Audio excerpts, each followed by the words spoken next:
I'm going to talk to you today about how to find yourself again during and after narcissistic abuse. If you stick with me to the end, I will tell you my story of how I lost myself. The narcissist likes to isolate and undermine and control your sense of self. Prioritizing your self well being is critical and your values and interests and not losing yourself. Hi, my name is Maria, and I'm studying to become a life coach specializing in narcissistic abuse and trauma recovery. I hope my videos are helpful, informative, and validating for you, whether you have been or are in a narcissistic abusive relationship, or you have a friend or family member that has been or is in a narcissistic abusive relationship, or maybe you have a friend or family member that is a narcissist, a boss, a colleague, a roommate. It doesn't have to be a romantic relationship. So prepare for the backlash when investing in independence and boundaries with the narcissist. They will not like this. They like to regain their control. The narcissist is consistent in trying to violate your boundaries. You have to be persistent and protect yourself. Like a child pushing the boundaries with a parent to try to see how far they can go, the narcissist does the same thing. I know that decided I was tired of being a pushover and a people pleaser, so I decided to have boundaries and discovered that people respected me more. Define your limits, decide what you can tolerate and what you cannot, emotionally and with emotional and physical boundaries. Communicate calmly and firmly. Express the limits. No expression or defensiveness. They feed on that, expression when you get upset. Establish the boundaries and follow through. Decide beforehand of the consequences and stick to it. If you don't decide beforehand, you're more likely to cave. But if you do, be kind to yourself. It's okay, you can try again. Establishing these boundaries will help you. They try to do manipulation and gaslighting. Gaslighting is when they project their feelings onto you or accuse you of what they're guilty of. I have a video for the manipulation and gaslighting. The link is below. The narcissist uses these tactics so you question your reality and perceptions. This is for their control, and this is how you lose yourself. It makes it harder to protect yourself and your judgment. I know I lost myself.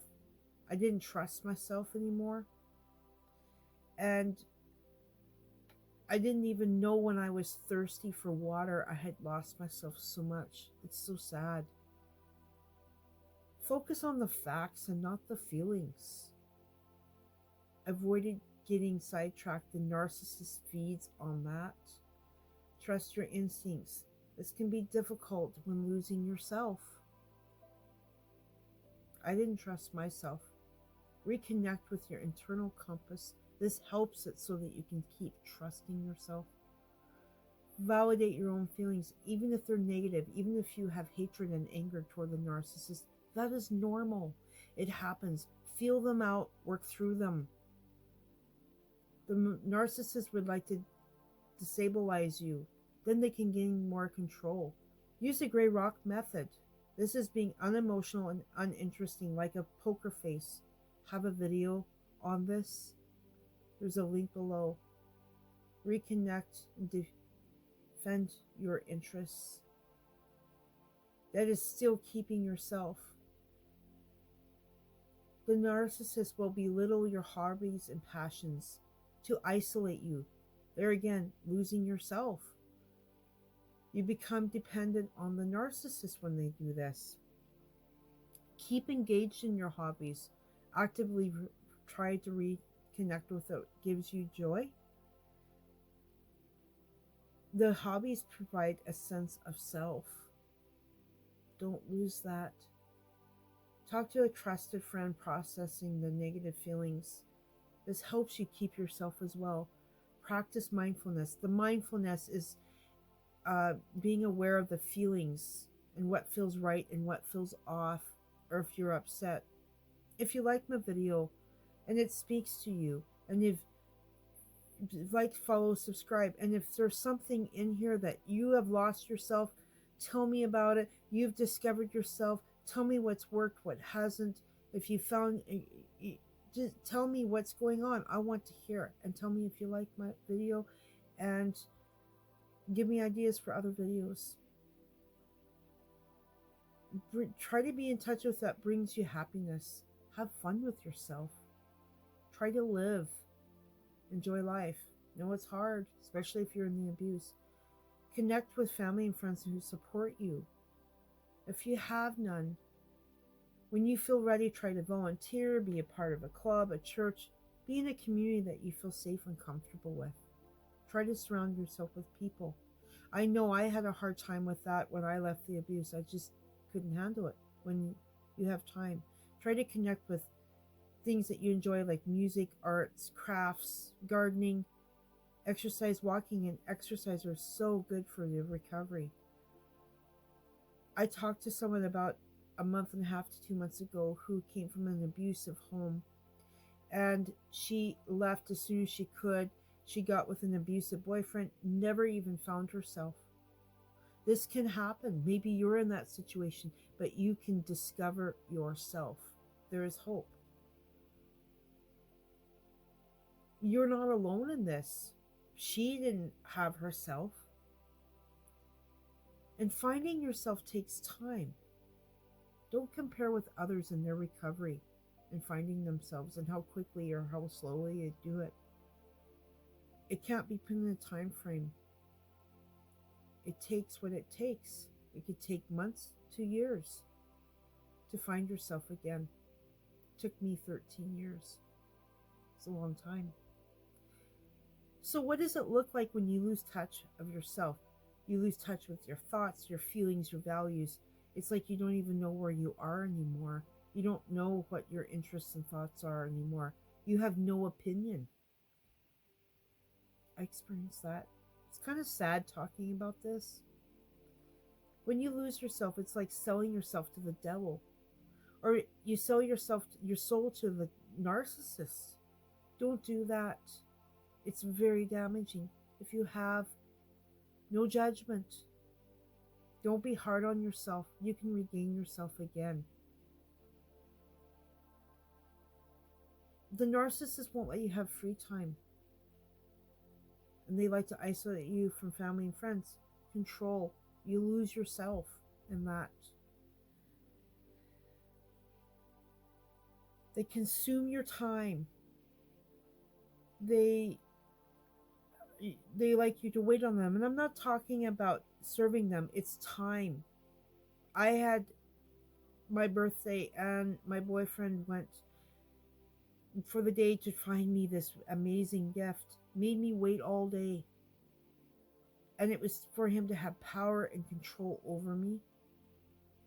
And all it was a piece of cake that I didn't even like. That's an example.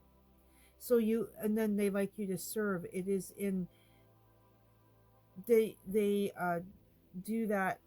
They want you, it's not a mutual relationship like it is with a lot of, romantic relationships. They're looking for a servant. You can reclaim yourself by rebuilding a sense of self again. Healthy boundaries, like I talked about.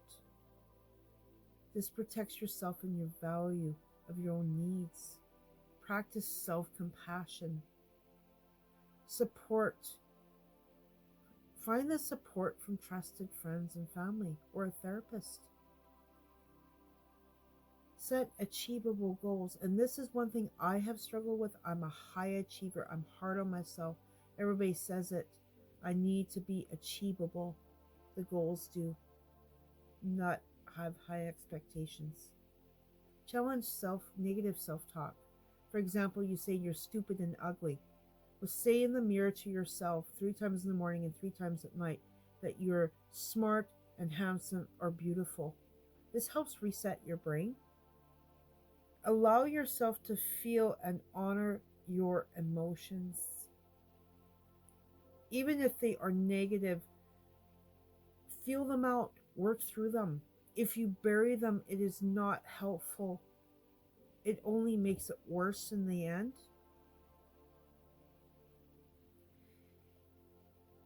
Engage in activities that bring you joy and that you enjoy, and do self-care. I'm big on the self-care. I take time off every week to go hiking in the mountains or just stay at home. Now it's getting too cold to do that, so I stay home and take care of myself. And yes, it I lose money, but I'm worth it. Take time to do something that you enjoy. I like to be out in nature. What do you like to do? Explore new and old interests. Focus on the present and then live in the moment. That is can be difficult. Build your sense of self and value again. Try to find that again. Dig in deep inside yourself and see what you can find. Practice mental well-being. There may be a shift in goals and priorities as you change. It's okay. Allow this. Reconnect with positive people. Consider joining a support group who understands you.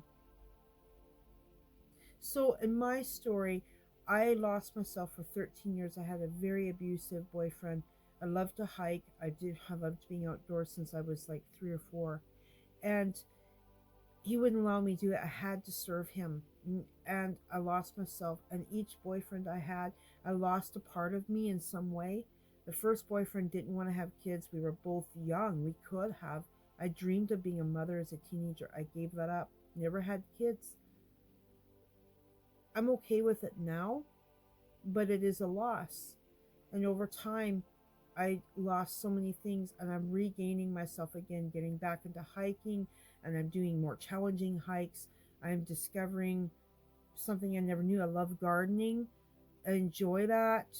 I I liked art as a teenager and was good at it. I'm rediscovering that again. I'm discovering I love to go camping out in nature. I like to do it full time and do the YouTube channel, or at least part time, and help people. That was another thing.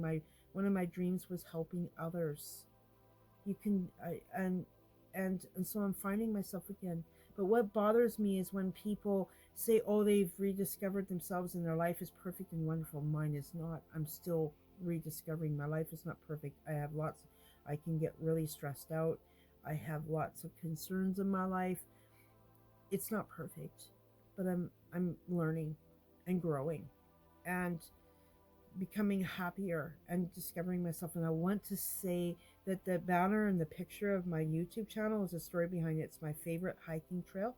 It's about self-care and rediscovering myself. That's why that picture is there. All that I've mentioned may be difficult and overwhelming, but just one step at a time in the change. Be kind to yourself and reasonable in this process.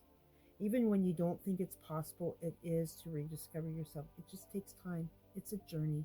I'll see you in the next video.